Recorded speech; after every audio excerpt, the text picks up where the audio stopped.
So I've been asked to speak on text 27 and 28. We have 28 on the board. So I'll just read through text 27.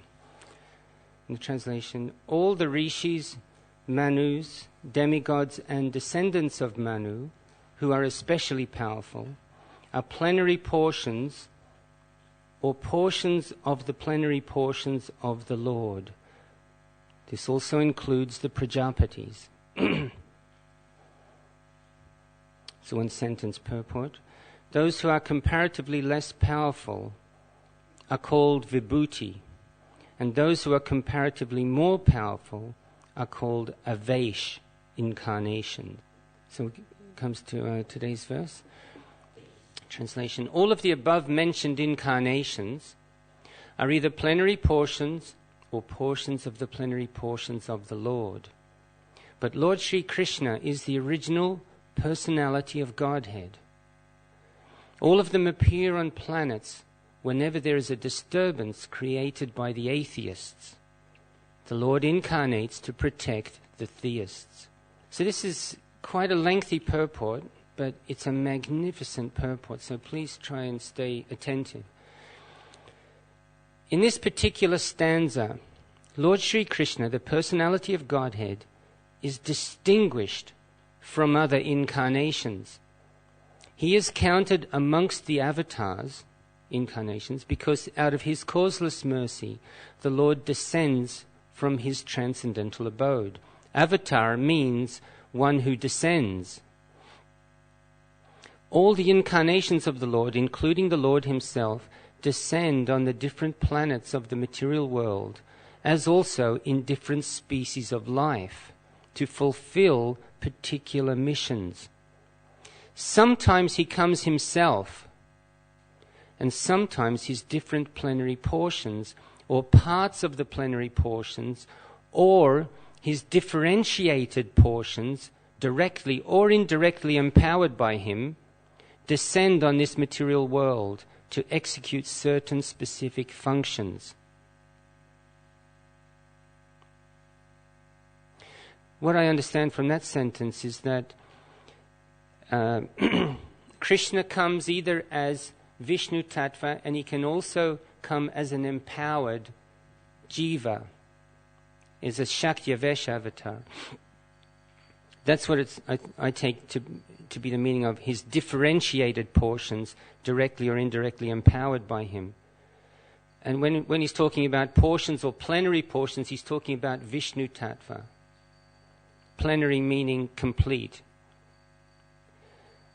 Originally, the Lord is full of all opulences, all prowess, all fame, all beauty, all knowledge, and all renunciation.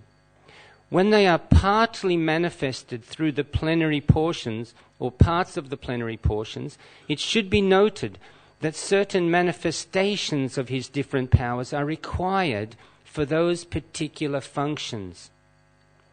When in the room small electric bulbs are displayed, it does not mean that the electric powerhouse is limited by the small bulbs. The same powerhouse can supply power to operate large-scale industrial dynamos with greater volts. Similarly, the incarnations of the Lord display limited powers because so much power is needed at that particular time. For example, Lord Parashuram and Lord Nrsingadev displayed unusual opulence by killing the disobedient Kshatriyas. I'll start that sentence again. For example, Lord Parashuram and Lord Nrsingadev displayed unusual opulence by killing the disobedient Kshatriyas 21 times and killing the greatly powerful atheist Hiranyakashipu. Hiranyakashipu was so powerful that even the demigods in other planets would tremble simply by the unfavorable raising of his eyebrows. The demigods in the higher levels of material existence,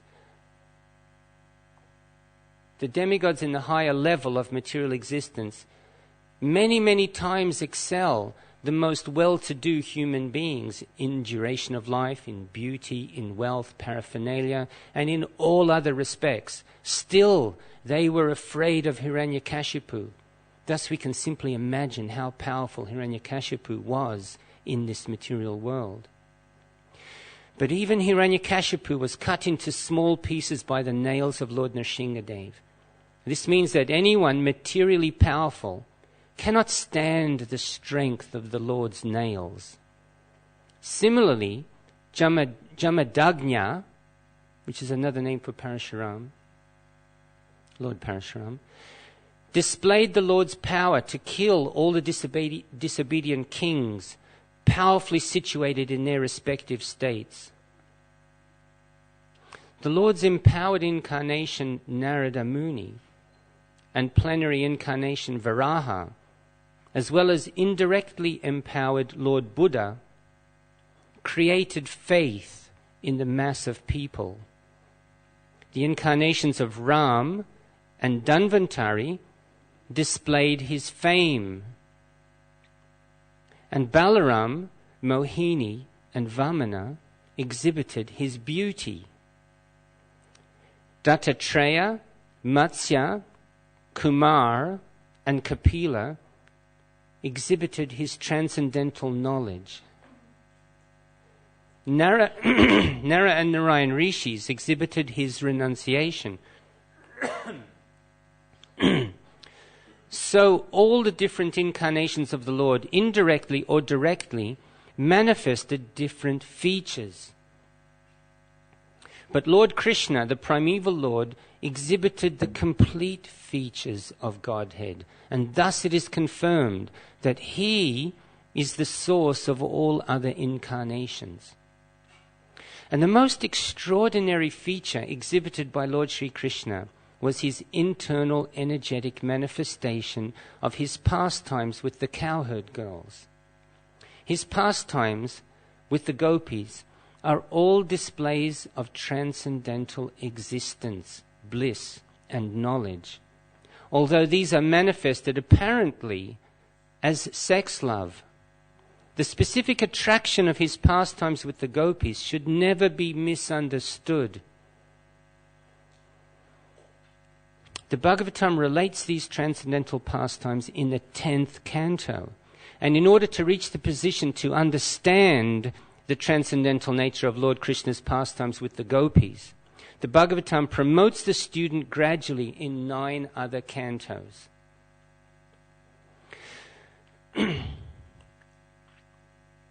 Everyone still on board? According to Srila Jiva Goswami's statement, in accordance with authoritative sources, Lord Krishna is the source of all other incarnations. It is not that Lord Krishna has any source of incarnation. All the symptoms of the Supreme Truth in full are present in the person of Lord Sri Krishna. And in the Bhagavad Gita, the Lord emphatically declares that there is no truth greater than or equal to him. In this stanza, the word Svayam is particularly mentioned to confirm that Lord Krishna has no other source than himself. Although in other places, the incarnations are described as Bhagavan because of their specific functions, nowhere are they declared to be the Supreme Personality. In this stanza, the word Svayam signifies the supremacy of the Summum Bonum.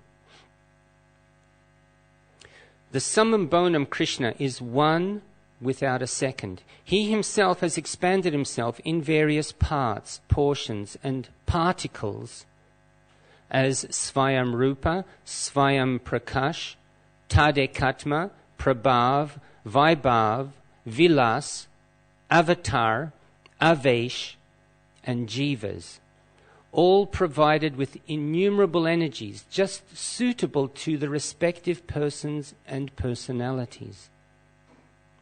Learned scholars in transcendental subjects have carefully analyzed the Summum Bonum Krishna to have 64 principal attributes. All the expansions or categories of the Lord possess only some percentage of these attributes. But Krishna is the possessor of the attributes cent per cent. All his personal expansions, such as Swayam Prakash and Tadit Katma, up to the categories of the avatars, who are all Vishnu Tattva, possess up to 93% of these transcendental attributes. So that's all the expansions that are Vishnu Tattva have 93% of Krishna's attributes, of the full complement. Lord Shiva, who is neither avatar nor a Vesh, nor in between them, possesses almost 84% of the attributes. But the jivas, or the individual living entities in different statuses of life, possess up to the limit of 78% of the attributes. In the conditioned state of material existence, the living being possesses these attributes in very minute quantity, varying in terms of the pious life of the living being. The most perfect of living beings is Brahma, the supreme administrator of one universe. He possesses 78% of the attributes in full. All other demigods have the same attributes in less quantity, whereas human beings possess the attributes in very minute quantity. The standard of perfection for a human being is to develop the attributes up to 78% in full. The living being can never possess attributes like Shiva, Vishnu, or Lord Krishna.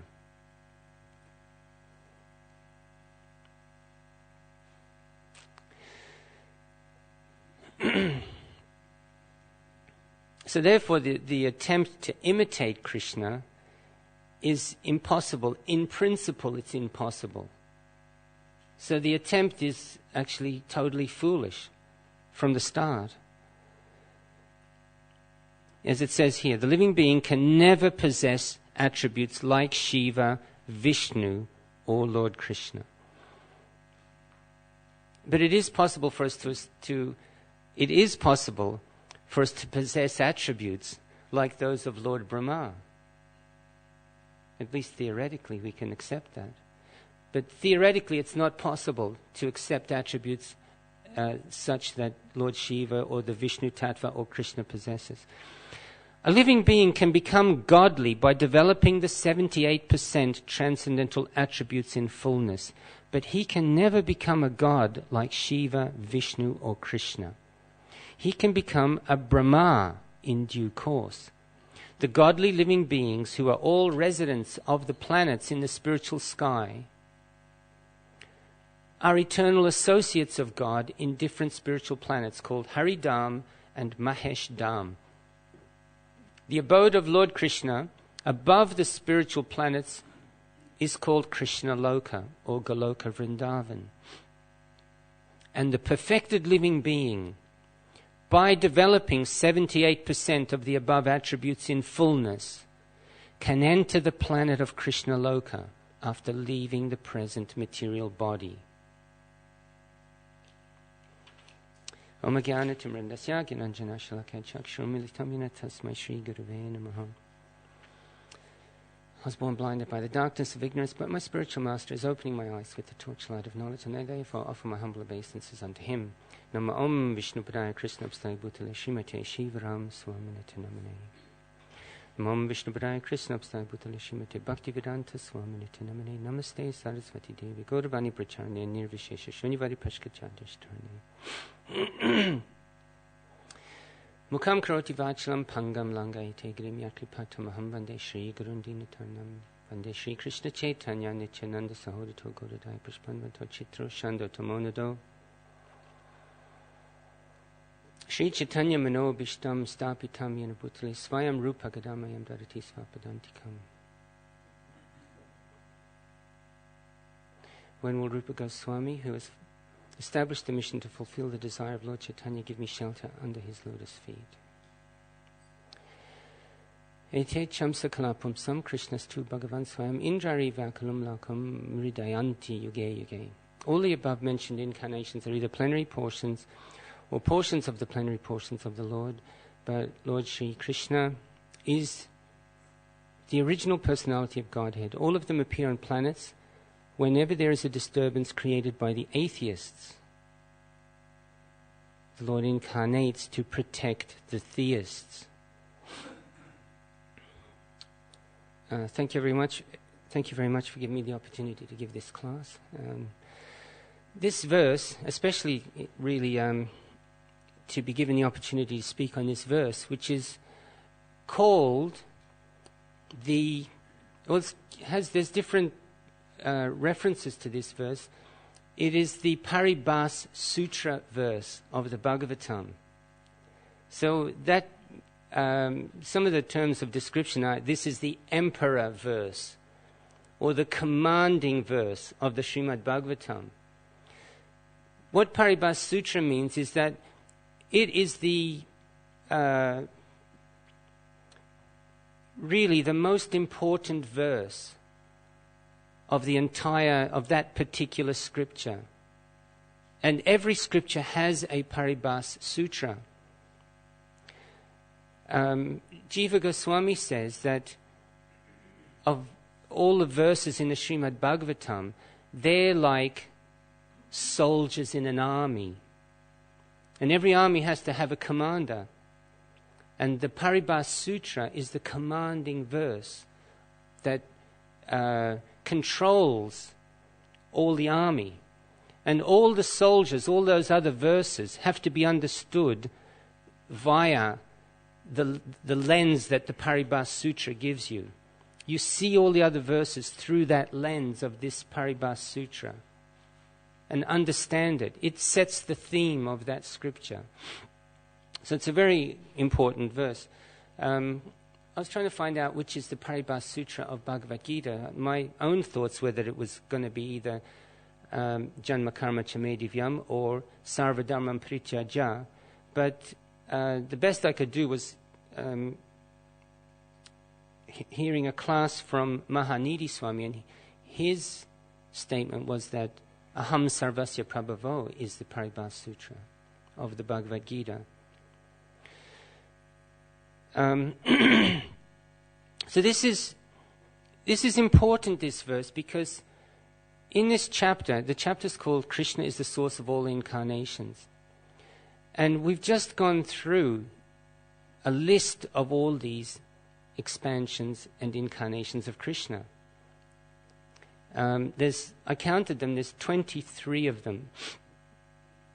And as it's said in the purport, each one is displaying a particular opulence of Krishna. And that was also just some examples were given there of different expansions with their specific opulences. It's very nice, the analogy of how the powerhouse is able to switch on the light bulb. It can be just this very small amount of wattage, and it can also turn on this great, powerful industrial dynamo. So it's exhibiting its power only as much as is needed. And Krishna's like that also. So some of these incarnations are displaying certain sides of his particular personality. But it's only in the case of Krishna that every single dimension of his power and opulence is present, fully present and fully manifesting. So if it wasn't for this particular verse, we're reading through all these incarnations, avatars, and as we're reading down, we're going Lord Nrsingadev, Lord Vamana, Brigupati, Srila Vyasadeva, Lord Ramachandra, Lord Balaram, Lord Krishna, Lord Buddha, Lord Kalki.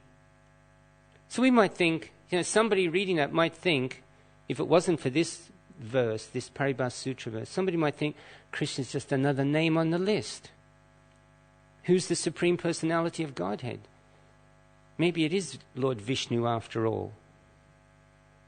Because that is a very widespread understanding, especially amongst Indians, that Lord Vishnu is the Supreme Personality of Godhead, and Krishna's an expansion of Lord Vishnu. But in order to counteract that, we have this verse, and we also have a pastime in the Srimad Bhagavatam where it's in the 10th canto, chapter 89, where the sages are meeting and they're trying to determine who is the Supreme. And they nominate Bhrigu Muni to go test the main contenders: Lord Brahma, Lord Shiva, and Lord Vishnu. So Bhrigu Muni is given this mission, and he goes first of all to see Lord Brahma, and the way he's testing them is to just see how tolerant and renounced these personalities are. So he comes to Lord Brahma, and he's very impersonal. Lord Brahma's his father, and he's very pleased. Lord Brahma is very pleased to see him, but he's not very pleased to see Lord Brahma, and he just ignores him, and there's no etiquette at all. It's a kind of flagrant abandoning of etiquette and respect and courtesy. And Lord Brahma is very disturbed by this, because he's such a cultured person. And he's moved to anger, but his wife restrains him. And Bhrigu Muni notes this, that he wasn't able to remain fully equipoised when I insulted him. It's a very subtle insult, but it's an insult nonetheless. Then he goes to see Lord Shiva, and this time he ups the ante, and he starts insulting him verbally.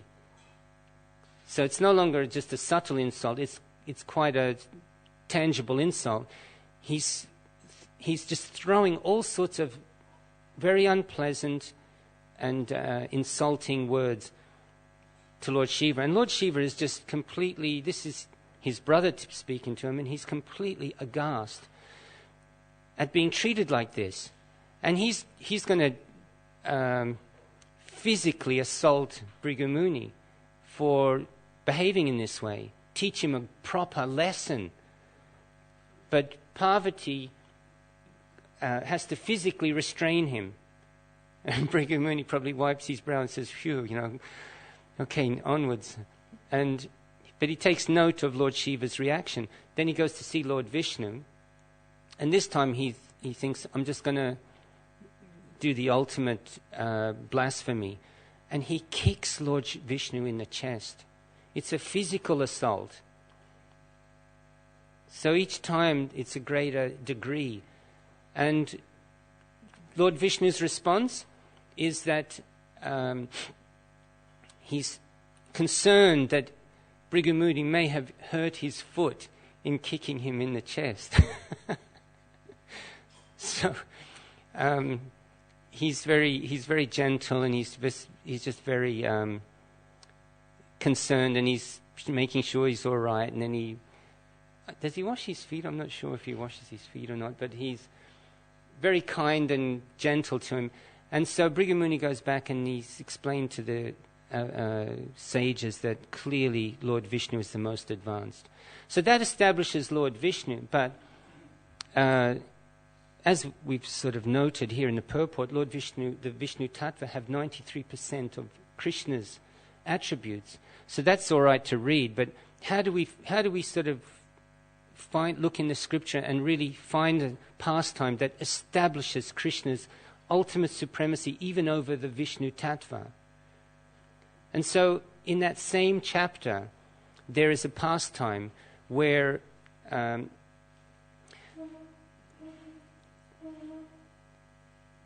Shri Shri Radha Gokulananda ki jai, Sitaram Lakshman Hanuman ki jai, Shri Shri Dayal Nitai ki jai, Iskan Guru Parampara ki jai.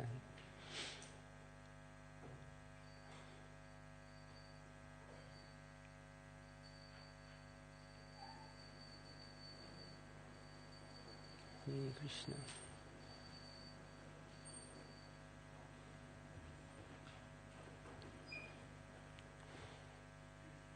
So in this 89th chapter, there's this other pastime where it's in the very same chapter, where in Dwarka, a Brahmana is very unhappy with King Ugrasena because his wife has just had a child and the child just died at birth. And in a properly run government, it's not meant to happen. The child is not meant to, the parent is not meant to outlive the child. The child is meant to actually live a full life, and then there's a proper order of things. But this is going against that. So it seemed to the Brahmin that the administration was wrong, because the Brahmin knew he's very paka in his own standards, and the fault could not lie with him. So this happened over and over and over again. And each time he would go to the palace and he would call out that, the king is bogus. The king has no qualification. How could this be happening? And on I think it was the 9th occasion, Arjuna was there. And he heard this, and Arjuna said to the Brahmin, is there no Kshatriya who can protect your children? And the Brahmana said, no, doesn't seem there is. And Arjuna said, well, I'll do it. I'll protect your next child from dying. And the Brahmin said, well, there are all these other great personalities who haven't been able to protect my children. How are you going to do it? And he cited that there's, Aniruddha, there's Pradyumna, there's Krishna, there's Balaram. They haven't been able to protect my child. How are you going to do it? And Arjuna said that I may not be Krishna, I may not be Balaram or Pradyumna or Aniruddha, but I'm Arjuna. And I have my Gandiva bow, and I'll protect your children. And if I don't, I'll enter the fire. He took this great vow. And so then, further on, the Brahmin's wife had another child. And within minutes, as soon as she had the child, Arjuna was onto it. And he got his Gandiva bow with his arrows, and he was firing all these arrows in the sky, and he made this protective covering over the house of the Brahmana and his wife, where the newborn child was. But in spite of that, within minutes, the baby just disappeared. And in the pastime, it's described how Arjuna had yogic siddhis, and so he wasn't going to just give up right there and then and enter the fire. He went straight to the abode of Lord Yamaraj. Couldn't find the baby. And then he went to all these other realms, even up to the realm of Lord Brahma. Could not find the baby. And so finally he thought, well, I failed. And he came back down and he was about to enter the fire, but Krishna said, stop. I'll help you find the baby.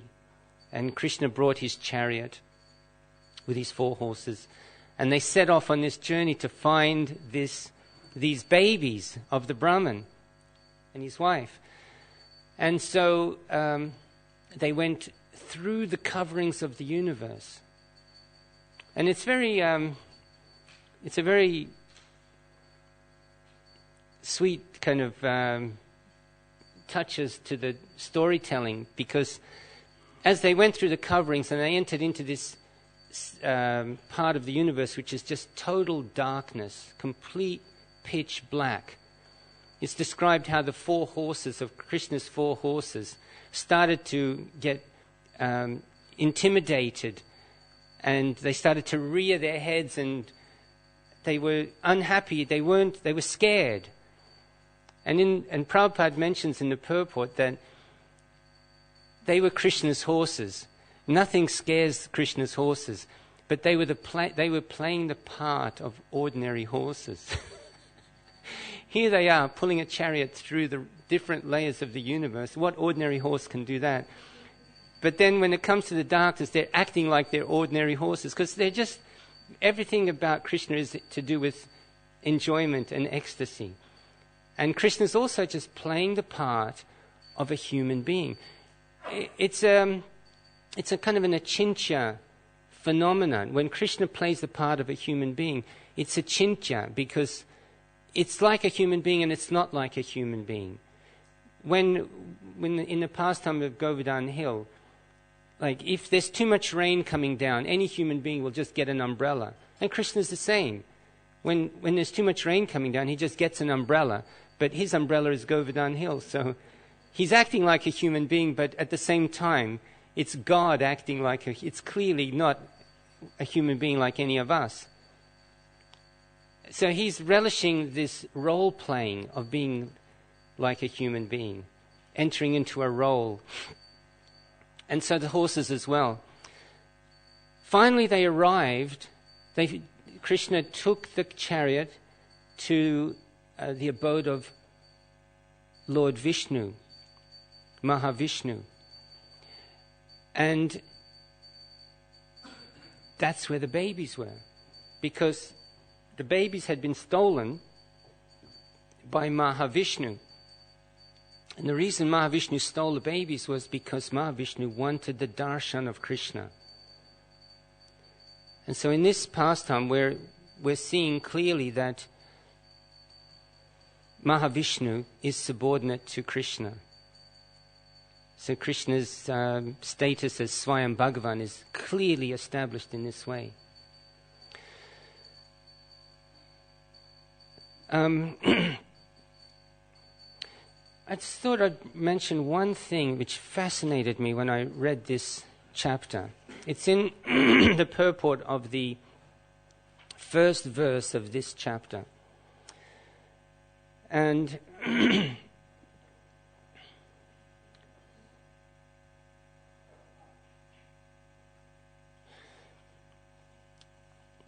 it says here that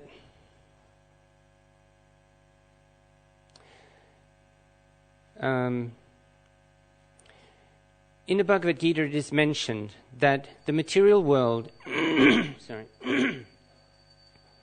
the material world is created at certain intervals and then again destroyed. This creation and destruction is done by the supreme will because of the conditioned souls. The material world is created, and the cycle of creation and destruction is established by Krishna because of the conditioned souls, or the Nitya Baddha living beings. The Nitya Baddha, or the eternally conditioned souls, have the sense of individuality or ahankara, which dictates them sense enjoyment, which they are unable to have constitutionally. The Lord is the only enjoyer, and all others are enjoyed. The living beings are predominated enjoyers. So that's what fascinated me. It's like I was mentioning earlier, that where in principle we can't become the same as Krishna. You know, people say, you're God, I'm God, we're all God. And it's foolish. I listened to one class of Prabhupada's where he was addressing this point when somebody's saying, we're all God. Prabhupada said this is foolishness. Rascal.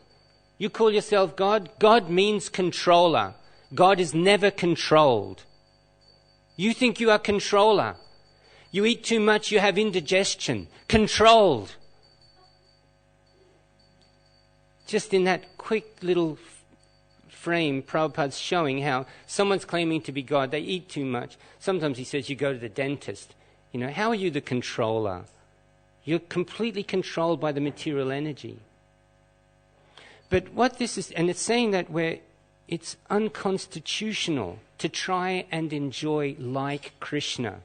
It's not that we can't enjoy, it says. We're predominated enjoyers. We can't be predominating enjoyers. That's the problem. That's where the problem comes. So,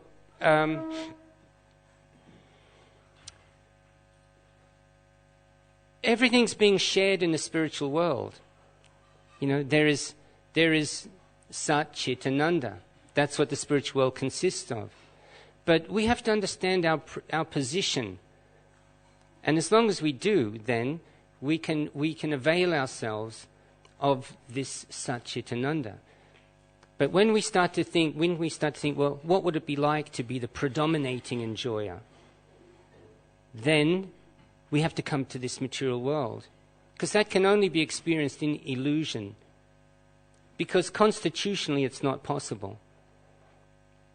I was thoroughly delighted with yesterday's class. And in one part of Adhokshaja's class, he was saying how, someone's in this concept of the eternally present, being eternally present. If you're eternally present with Krishna, you're just so overwhelmed with ecstasy that there's no space to be mental. But if you want to leave that realm, then you can start to be mental and start to think, well, how come the milk is white? Why can't it be yellow? And how come this and how come that? And somebody comes to you and says, wasn't that, dancing of Krishna's magnificent yesterday? And then you can start to be mental and say, well, he kept us waiting and, it wasn't so good. So that as soon as we develop a critical mentality, that meant that is means that we have to come to this material world. What's that verse, Govinda? Krishna Bhoga Vanchakare? Japati Odare. Japati Odare means you get slapped down into the material world. As soon as that mentality comes up, you get slapped down.